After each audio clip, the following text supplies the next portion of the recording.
Je suis venu, en tant qu'anticolonialiste, dire que toute force politique qui résistera au néocolonialisme sera une force politique que les panafricanistes soutiendront.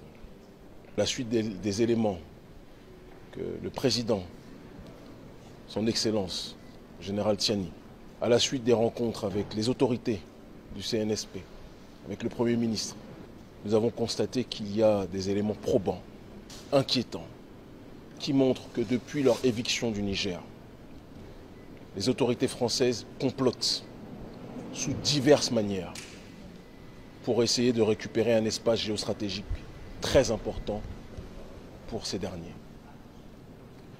Et bien que, en tant que panafricanistes, nous prenions l'unité fondamentale de tous les peuples, et nous n'allons jamais cesser de le faire, je suis dans l'obligation de défendre la vérité, quelle que soit sa couleur, quelle que soit sa région. Le président Patrice Talon s'est rangé du côté de la France-Afrique, s'est rangé du côté du gouvernement américain, qui sont les deux entités qui ont contribué à assassiner Kadhafi et à déstabiliser la Libye et le Sahel. En déstabilisant le Sahel, il a rendu nos vies difficiles dans toute la région. Et par conséquent, je ne peux pas me ranger du côté de ce dernier. La France-Afrique a tué nos pères, a tué nos mères, mais elle ne tuera plus nos enfants. Et donc nous sommes du côté de la justice, raison de notre présence aujourd'hui.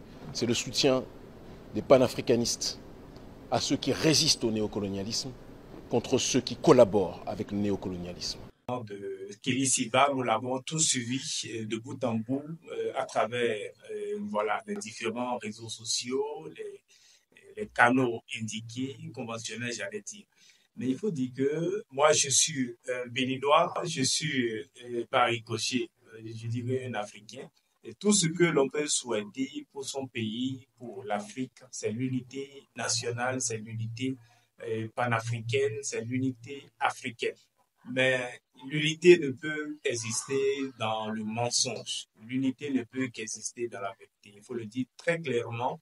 Et que ce soit les Béninois ou le peuple nigérien, nous vivons dans une harmonie certaine. Jusque ici, il s'agit des intérêts de nos dirigeants, des intérêts égoïstes, il faut le dire très clairement, de l'Occident qui sollicite nos dirigeants locaux. Voilà, très clairement, il faut le dire. Aujourd'hui, Patrice Talon, c'est quelqu'un qui ne fait même pas 2% de la population. Par contre, ceux qui sont traités de poutis et autres, voilà, on s'établit de leur population.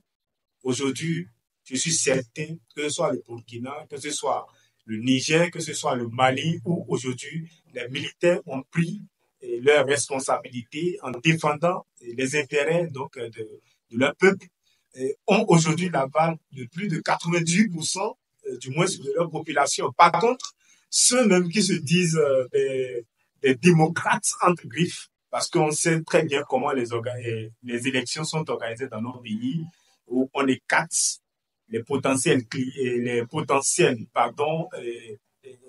candidats, les opposants, on les écarte et ensuite on organise, voilà, on organise juste, on fait des formalités, on se déclare, n'est-ce pas, vainqueur des élections. Donc c'est eux qui s'appellent aujourd'hui dans nos différents pays les démocrates.